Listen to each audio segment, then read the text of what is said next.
Hello students, in today's video we are going to discuss about animal tissue in which we will see muscular tissue and nervous tissue.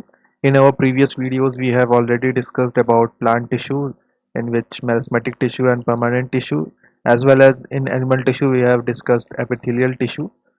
तो आज की video में हम muscular tissue और nervous tissue के बारे में पढ़ेंगे तो चलिए पढ़ते हैं।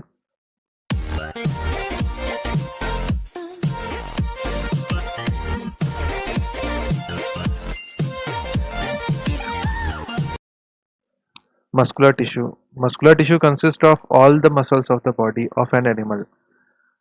जो मस्कुलर टिश्यू है ये बॉडी में जितनी भी मसल्स होती हैं वहाँ पे ये प्रेजेंट होता है। Muscle cells are elongated and large size so they are called muscle fibres. ये लंबे और लार्ज साइज होते हैं इसलिए इनको मसल फाइबर भी कहा जाता है। Muscle cells are typically arranged in parallel arrangement allow them to work together effectively. ये जो मसल सेल्स हैं ये पैरेलली अरेंज्ड होती हैं जिससे कि इनका वर्क एफिशिएंसी और बढ़ जाता है। This tissue is responsible for movement in our body. Muscle contain special proteins called contractile protein which contract and relax to cause movement.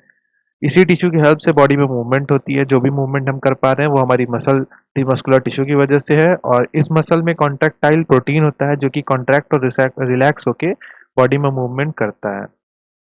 On the basis of their location, structure and function, there are following three types of muscle fiber: striated, which are stripped skeleton and voluntary; smooth, which are unstriated, visceral and involuntary; and cardiac muscles. So there are three types of muscle: striated, smooth and cardiac. Let us see them one by one. This is the figure of skeletal, smooth and cardiac, which is striated, non-striated and cardiac muscles. So first one is unstriated or smooth, which is present in the wall of alimentary canal, blood vessel, respiratory tract, urinary bladder, etc. So in these locations, these unstriated muscle or smooth muscle is present. These muscle fiber are spindle shaped. As we can see, this is the smooth or unstriated muscles which are spindle shaped. Fibers are unbranched. There is no branching. Muscle cells are uninucleate. Single nucleus is present in these muscle cells. Nervous supply from autonomous nervous system and cross striations absent, that is why they are called unstriated. They exhibit slow contraction. The contraction is very slow in these are involuntary, which are totally out of our control. We cannot control the movement of these muscles. हम इसका control नहीं कर सकते हैं क्योंकि अब alimentary canal, blood vessel, respiratory tract, अगर ये हमारे इनके मसल्स हमारे हिसाब से वर्क करने लगे तो कभी हम भूल जाएंगे तो क्या होगा, कभी सोचिएगा। डू नॉट गेट फैटिग्ड, ये कभी थकते नहीं हैं। Then function, they cause contraction and mobility in visceral organ and involuntary muscle. They cause visceral organs में मोबिलिटी करते हैं और इनवॉल्यूटरी मसल्स में मोबिलिटी लाते हैं। फिर आ जाते हैं स्टीरिएटेड मसल्स पे। They are present in limb, tongue, body wall, pharynx etcetera. These muscle fiber are cylindrical, as we can see. This is the cylindrical shaped. Then fibers are unbranched. There is no branching. Muscles are multinucleate. Then nervous supply from central nervous system. The supply is from central nervous system.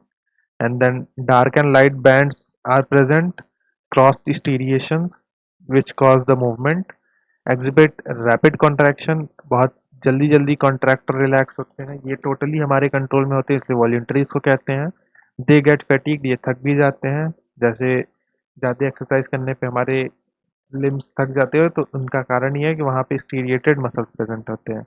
They cause movement of limbs and locomotion. So the movement in our limbs and the locomotion we do is with the help of striated muscles.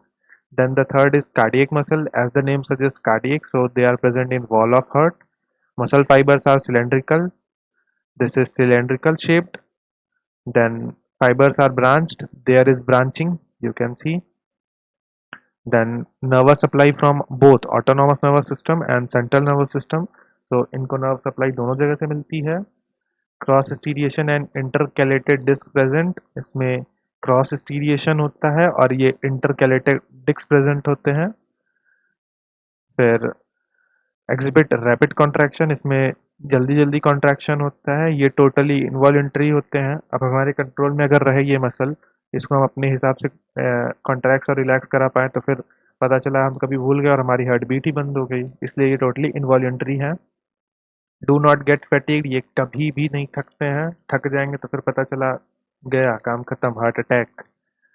Function causes heart beat, इसका function जो है cardiac मतलब heart में है, तो ये heart beat regulate करने में हेल्प करता है। तो इस तरीके से ये हमारे तीनों मस्कुलर टिश्यूज हैं जिसमें अनस्टीरिएटेड, स्टीरिएटेड और कार्डियक मसल्स आते हैं। अब आते हैं नर्वस टिश्यू पे। A tissue which is specialised to transmit messages in our body in nervous tissue, जो टिश्यू है जो कि फंक्शन कर रही है हमारी बॉडी में मैसेज ट्रांसमिट करने का, वो है nervous tissue. Brain, spinal cord and nerves are composed of nervous tissue. तो ये नर्वस टिश्यू कहाँ कहाँ है? ब्रेन, स्पाइनल कॉर्ड और नर्व्स में। Nervous tissue contains highly specialised unit of cell called nerve cells और न्यूरॉन्स। ये नर्व सेल से बनी होती है nervous tissue. These tissue are specialized for conduction of impulse over great distance at great speed. तो इनका काम है इम्पल्स, जो भी सिग्नल है उसको ट्रांसमिट करना ओवर अ ग्रेट डिस्टेंस, काफ़ी लंबी दूरी। हमारे समझ लीजिए सिर से अगर हमारे पैर के टिप में कहीं कुछ हो रहा है तो वहाँ की इंफॉर्मेशन लेके जाना, तो ये बहुत ही फ्रैक्शन ऑफ सेकंड में पहुंचाते हैं। और वहाँ से फिर जो भी इंफॉर्मेशन होती है कि अगर कुछ चुभ रहा है तो पैर हटाना है, वो इतनी जल्दी सिर्फ इन्हीं नर्व सेल्स की ही वजह से होता है। A neuron consist of a cell body, जिसको साइटोन या सोमा कहते हैं।